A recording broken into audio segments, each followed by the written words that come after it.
वृंदावन से हूँ। गौ कथा और भागवत कथा की प्रवक्ता हूँ और ये मेरा सौभाग्य है कि मैं सबसे छोटी हूँ, लेकिन बड़ों बड़ों के बीच में बैठने का सौभाग्य मिलता है। गौ माता की असीम कृपा है मेरे ऊपर।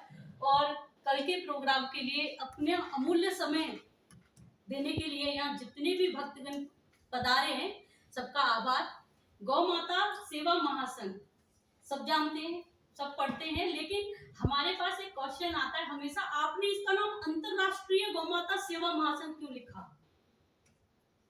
सोचने का विषय है, चर्चा का विषय है। लोगों के दिमाग में एक थीम पैदा हो जाती है अंतरराष्ट्रीय।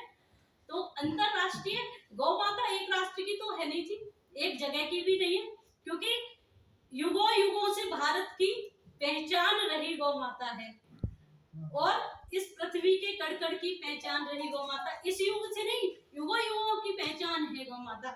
हम तो जन जन में गौ क्रांति फैलाने का काम कर रहे हैं साहब, क्योंकि जन्म देने वाली माता कुछ समय के लिए दूध पिलाती है, लेकिन गौ माता हम मरते हैं जब तक दूध पिलाती है।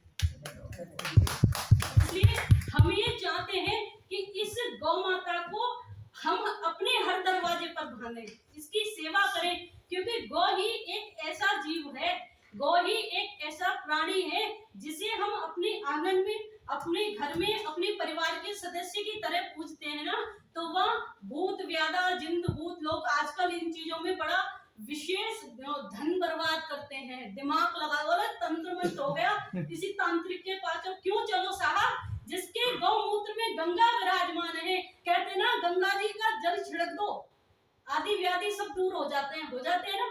तो क्यों ना गौ माता का मूत्र छिड़काव कर दो ना, धंधा नहीं चल रहा, गौ माता के मूत्र का छिड़काव करो। घर में अशांति है, काली श्यामा गौ माता का गौमूत्र ले आओ और शुक्रवार शनिवार को छिड़काव करना शुरू कर दो, देखो कैसे शांति नहीं होती साहब।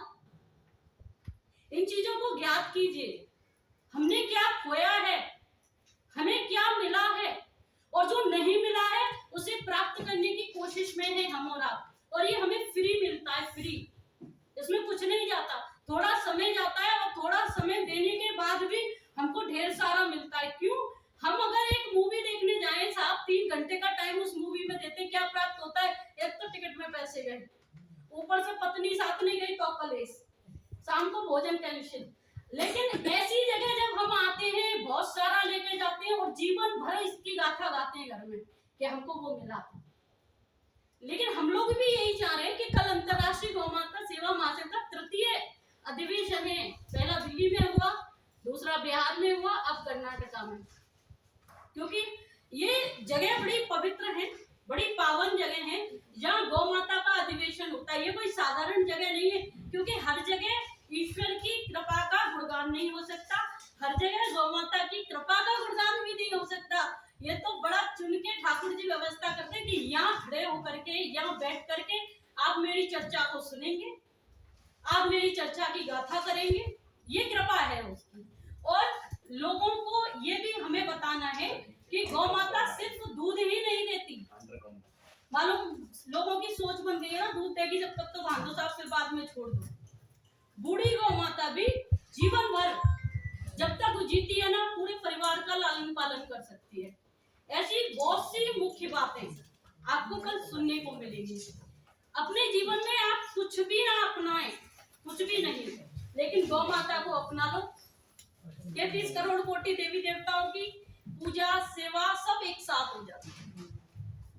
जिस घर में गौ माताएं होती हैं, कोई खतरनाक बीमारी उस घर के प्राणियों को टच नहीं कर पाती। ये प्रभाव है गौ माता जी का। और ऐसी बातें कल बहुत सुनेंगे, क्योंकि बहुत बहुमूल्य व्यक्ति विराजमान है, सबको सुनना है। इसलिए आज थोड़ा थोड़ा सबका आशीर्वाद मिल जाए, कल तो फिर धारणा ही है साहब। राधे राधे, जय गौ माता जी।